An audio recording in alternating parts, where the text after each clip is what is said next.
जो भी मातृशक्ती सदन में है, माझं त्या सर्वांना कडकडीची माझी विनंती आहे की या प्राणीला आपण आत्मसात करावं,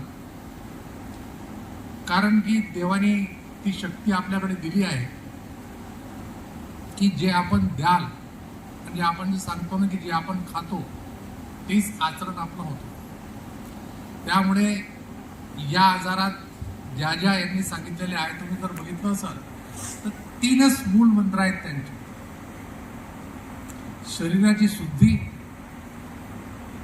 देवाचं स्मरण आणि खानपान व्यवस्थित. हे करताना खर्चही कमी होतो, हे सर्वात महत्वाचं आहे. कारण की यांचा जो सूत्र आहे रिजनल, ओरिजिनल आणि सीजनल. जो सीझनला असेल तो स्वस्त भेटेल. रिजनल म्हणजे आपल्या परिसरात जो होणारा भाग आहे, या भागात जो वस्तू होणार आहे तो आपल्याला खायचा आहे, कारण की या भागात आपण राहतो. आणि ओरिजिनल खायचं आहे की म्हणजे ज्या देवाने जसं तयार केलेलं आहे.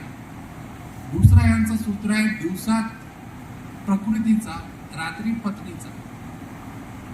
साधारण ज्या गोष्टी आहेत डोक्यात जर बसल्या तर सर्वांना हे सोयीचे आहे. माझा अनुभव आता मी सांगतो हा थोडक्यातच.